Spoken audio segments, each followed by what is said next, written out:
Welcome to the Talking Toughness series of podcasts, where we examine the mental toughness concept with guests from a wide range of sectors, illustrating that our mental approach to what happens to us and around us matters for all of us.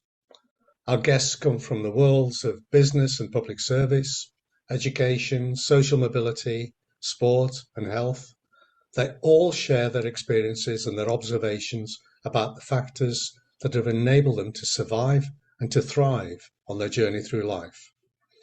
Many guests have gone further and incorporated the concept into what they do as coaches, trainers, managers, and leaders, helping others to thrive in their turn. Their experiences are valuable to those of us who strive to do the same. Well, good morning, Sarah. It's a pleasure to speak with you this morning.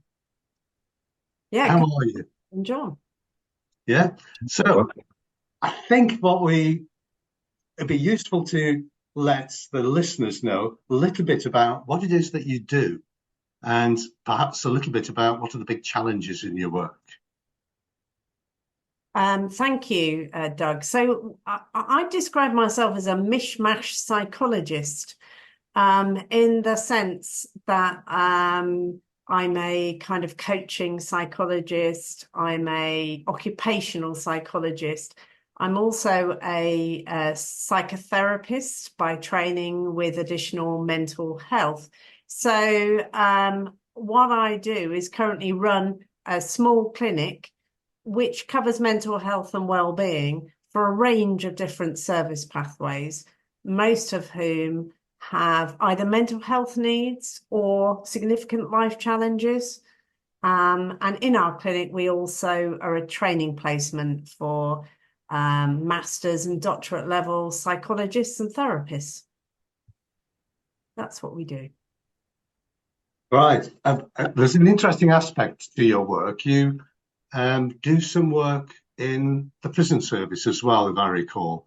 Can you perhaps tell us a little bit about that? Because that's something that interests all of us. So a lot of our works in prison and are also in probation services, so around. So in prison, we work directly with those who are residing in prison to support them with their mental health and life challenges. And then on the outside of prison, we often work with practitioners in a clinical supervisory capacity to support them with their caseloads and how they support those coming out of prison. Yeah, I just, sorry, I'm jumping in there, but I'm so interested in that kind of the support for people coming out of prison, because I was actually on a bus one day and I got talking to this lad who was just leaving prison, and he was showing me what he'd got, what he explaining to me what he didn't have, and some of the challenges he had. And that was probably about 8 or 9 years ago, and it really stuck with me. So what are some of the kind of, I suppose, practical but also well-being challenges that people face? So massive, you can imagine, can't you? When we put people in prison, whatever your stance on that is, what we typically expect is anyone who goes into prison, their mental health deteriorates. You'd expect that. And some people would argue that's a reasonable part of punishment. So when they go into prison, they're separated from loved ones, family, they can no longer work. It impacts their identity. As well as the conditions of prison. So when they come out, typically they come out as individuals who are struggling more, possibly than when they went in the first place. So they may have additional kind of experienced additional really upsetting events in prison. Relationships may have broken down while they were in prison. They may or may not have experienced also additional family breakdown challenges. Perhaps if another partner has potentially taken legal recourse to stop them seeing their children, for example. So they may come out depleted of family connections, depleted of friends, no access to somewhere to go in response to perhaps family breakdown, or relatives who either can't afford to have them, or who feel that they don't want to have them. So they come out incredibly isolated. They're on the bottom of everyone's list for housing. If they're single men, they're even more at the bottom of everyone's risk for housing. They struggle to therefore register with GPs and get further health access. And the probation services are very overrun. So, in short, what was challenging before they went into prison is even more challenging when they come out. And the very kind of structures around them that can be supportive are very overstretched. That's not to say there are a lot of agencies, charities around probation services as well, trying to work really hard to hold connections and offer support. But, you know, housing is a fundamental shortage in our country right now for everybody, but it's even harder to access for single men, typically coming out of prison, as is work, with the stigma around that. So how then, because I mean, that's some serious challenges there. Where's the hope? How do you get someone to, because I'm trying to think from a psychological point of view, before you start investing your energy and your resources into something, you have to kind of believe that it's possible for something to happen. How do you go about that? Well, I think generally we all love the good stories, and there are some great stories. There are some agencies, Emmaus always comes to mind. I don't know whether I'm allowed to mention them. We're not the BBC. You can promote whatever you want. But agencies like, you know, Forward Trust, getting involved in all sorts of projects. So if I look at Emmaus, they're trying to kind of build communities with work at the heart of them. They actually have places for people to live. Their original focus was substance abuse, but there's so much of a crossover between the kind of issues that lead people to go into prison in the first place that haven't been addressed, and the same issues and vulnerabilities are there when they come out. So there may be opportunities to get into some of those projects where they have a bit more of wraparound support and a place to live, and get them back into potentially some work, training, feeling connected to a community. And those things are so important. So I think there's a lot of hopefulness. On the women's side, there's places like women's resources centres all over the country who offer a safe space for women, and lots of support through various projects. So there's good stuff going on. There's also, I think, what we do inside prison. And we have teams of people who really work hard to create a sense of self-compassion in the people we work with, and kind of clear that space of blame and guilt to move forward positively, so they can create a space where they can open up to, you know, training themselves again, looking at skills. And I think it starts in a place where they feel safe to do some work on themselves, so they can feel more psychologically safe, however hard that is in prison, to get to a point where they can address life differently on the outside. And I think some of these people who go to prison are probably the most resilient people on the planet, because, you know, they lose so much. And of course, we hear all the tragic stories.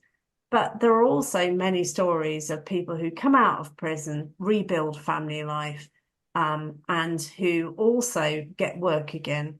There are certain employers who are very good around employing people with criminal records. we ourselves have employed some people and supported them in training to work in kind of the therapies domain. So, you know, there are people out there who can do the work on themselves and prepare to make a change which is sustainable. Very difficult, but it can be done. And I suppose that's the interesting bit about the work, I think, in that there's no doubt most people who end up in prison have had some kind of significant trauma and adverse experiences and things like that, which means, you know, there's attachment issues and can be certainly a lot of sensitivity to certain things there.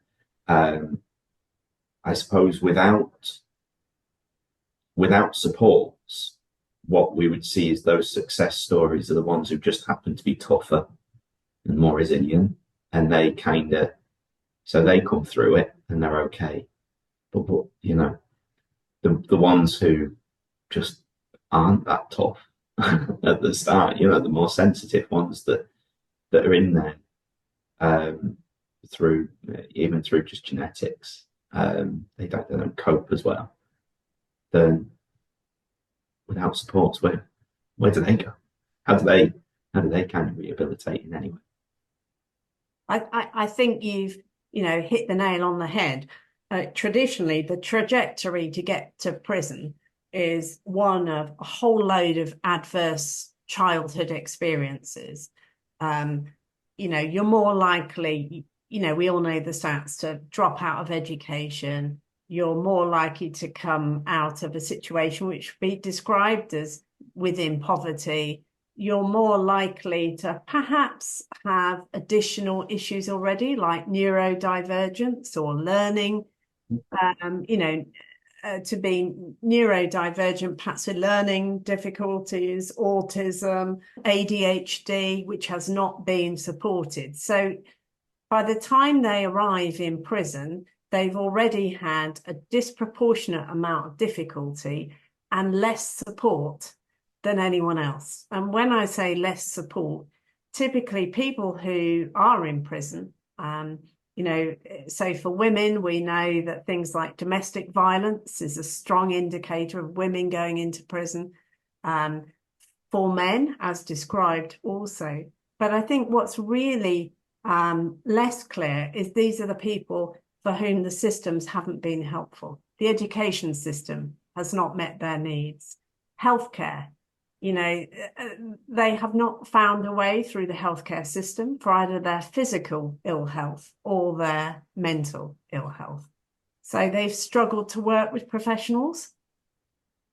All of that has created perhaps an animosity towards either individuals or the fact that they can't be helped. And because they've not been helped, they probably have ended up feeling they can't be helped.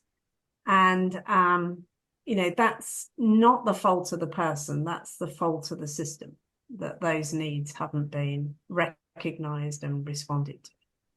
I think that's a really interesting point, Sarah. And I'm struck by the comment that you made earlier that very often people at the end of their sentence are in a worse mental health state than they are at the beginning. And of course, that shouldn't be the purpose of a prison sentence, whether you believe it's about punishment or restoring an individual. It's a major failure in the system if you leave people worse off than when you pick them up. One of the things that our experience is nowhere near as extensive as yours, but we have done quite a lot of work with young offenders. We actually did a project in Walton Prison. What struck me, though, was that the people that we came across, and that would be directly and indirectly, were keen on the support. They wanted it.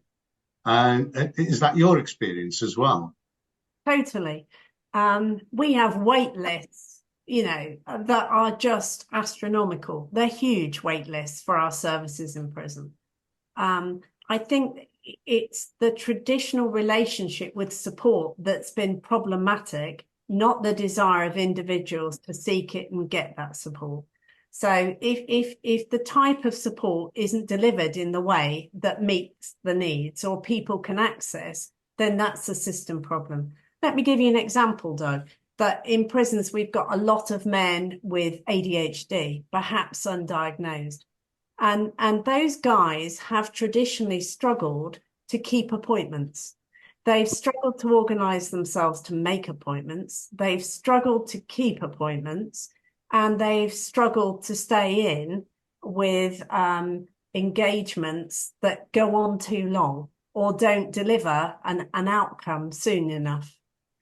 So it's really important that the system understands that and, you know, provides more support for them to make the appointment, you know, reminds them about the appointment and works in a way that they can relate to and is helpful. So, you know, that they are fully involved with, etc. And it's their goals that, you know, the work centres around, and they can experience what I call quick wins. Hold them in. So when you work that way, our outcomes with ADHD work in prisons, about 7 prisons, is that we can get about 76% improvement in mental health. And if you with those men with ADHD compared to a community expectation of about 65%. So when you get the help right, when you understand and help those people shape the service with you, when you understand what the barriers will be to them, we can get it right. It's not that help doesn't work for this group. It's not that this group don't want help. It's just that the systems haven't understood their needs and shaped help according to their needs. I think that's an interesting statement. You're talking about understanding and attending to their needs, but that's an individual thing, isn't it? I mean, there are a lot of one-size-fits-all programs. So what you're talking about resonates right across the people development field. Absolutely. And we have that piece of work from Oxford University that came out last year that said that most resilience and wellbeing programs failed and some did more harm than good. And they pointed to 2 factors. One is they weren't personalised, they were individualised. You know, you would be sent on a programme, but nobody would pay attention to the fact that it was you. And the second thing was you were being sent on a programme, so this was your fault. You've got to change. And you're talking about, you know, society. So you're trying to change somebody when the rules around them aren't changing. Those 2 points really resonate, Doug, because actually what we ask when we meet people in this sector is we ask, tell us about the help you've had before. What worked and what didn't work? Tell us about someone in your life who was helpful to you. What did they do? What didn't they do? So it's as important to understand the barriers and the person's story with help, so you can then shape it in a way that they can take part in it successfully and manage it. You know, if we want to encourage and empower people, then we have to let them decide and run, you know, what their help looks like. Now, of course, we're limited in prison, but that's still our focus. We call it being person-centered. But we really work on trying to get that engagement right. So the person can get the service they want, because there's no doubt we've got queues of people wanting a service. Then, Sarah, when you were talking about kind of capacity to choose and things like that, I'm reminded of what we talk about as like life control, which is such a strong predictor of well-being. How do you kind of enable people who are in a position where, of course, like when standard freedoms are taken away, which is what custodial sentence is designed to do, how do you kind of help them to still have a perception that they have some sort of control over, I suppose, their outcomes and what they can do in life? Well, it's difficult, isn't it? It's massively difficult for the reasons you've described. But I think in our work, we can help the person make small shifts. And I think create these spaces which possibly have an opportunity to change the future. One is that sense of holding themselves with some compassion and taking away a lot of the guilt and blame. That's not to say that's the same as the responsibility, but the guilt and blame that works in a way that stops them having hope or believing they can change anything. You know, to work with them on polarizing themselves as a failure, and for whom there is no hopefulness of new learning, new skills, or anything else. So we can work with that by creating a different lens to how they look on the past, with a view of looking at some of the learning, some of the skills that were there, some of the slightly shifting the focus of the past to actually identifying some of the strengths, some of the things that kept them going through the difficulties. And we can kind of begin to look at that a little bit differently to bring a new sense of knowledge and skills to move forward as a foundation.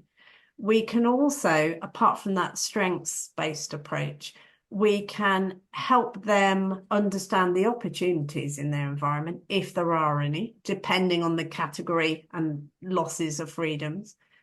Help them hold connections which are helpful and constructive outside that forensic institution, and help them use their time, if they have it, for more positive goal planning for the future and looking at what they want to change. For example, you know, getting them to really focus on goals for the outside, what they'd like to do, how they're going to get there. So to really kind of help them use their time as well as possible, and to make the most of the connections that are strong that they already have. So I think it's a lot about reviewing the past, making a few shifts, looking about some of those strengths that may have not been recognized as such. Resilience is a big one. You survived that. What were the skills you used? Because you're preparing them to move out, and that potentially is going to be an even harder challenge. So, you know, we need to help those men believe in themselves and find those new capacities of strength, skill, knowledge, wisdom, connection, support.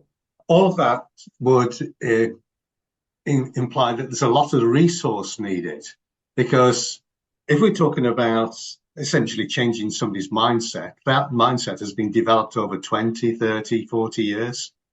You can't change it in a week. You can get some quick wins. One of our colleagues, Joanne Taylor, has last year completed a project with the Black Country Talent Match that was looking at young offenders. She was then part of the ARC consultancy, the housing consultancy, and they spent 2 years working with their cohort, and they assessed them for their mental toughness, that's resilience and positivity at the start, in the middle, and sometimes more frequently than that, because they wanted to monitor changes and they wanted to see the changes and show people that things that can't be seen were changing. But that was a massive, massive program. They were able to demonstrate a huge return on investment, but it still takes a lot of resource. So how big is an issue is resourcing? I mean, I can only just say huge, huge, and huge. There's not enough. There's absolutely not enough. And we know from our services, the younger people are, the better the likely outcomes. So, you know, everything that research tells you, tells me, you know, the younger, you know, right back to childhood, actually, the younger people are, the better the outcomes at the point of developing those mindsets. I think one of the other issues is actually in terms of by the time they get to an adult prison, if it's a category A or B, the opportunities to change mindsets are reduced significantly. I'm just going to turn my camera because you've disappeared in a rather lovely sunny glaze. So, I mean, I think all of that, you know, gives us hope and informs our direction. You know, young people who have offended, deserve huge amounts of resource, because the outcomes are likely to be better around changing mindset. That's not to say we shouldn't invest in the older people. It's just right now we're not investing enough in anyone. And that resonates with a lot of our work. We do about 25% of our work is now in the world of education. And I might get damned for saying this, but it's fixated on qualifications and not on preparing people for adulthood. And that's a real struggle. We do find enlightened school heads and so on, but they're not all like that. So you're talking about society and its challenges. And we work with young people in schools, and we work with young people for whom traditional interventions have not worked. And it's a similar story of life's difficulties, disproportionately poverty as well for a lot of those children. But I think it's also more about the help available and the continuity of help. So it's easy, isn't it, to bring people in on a crisis, but actually a more universal school approach to focus on well-being, to support with skills for adulthood, could be more effective than just zooming in on a few individuals who are typically in crisis in primary school.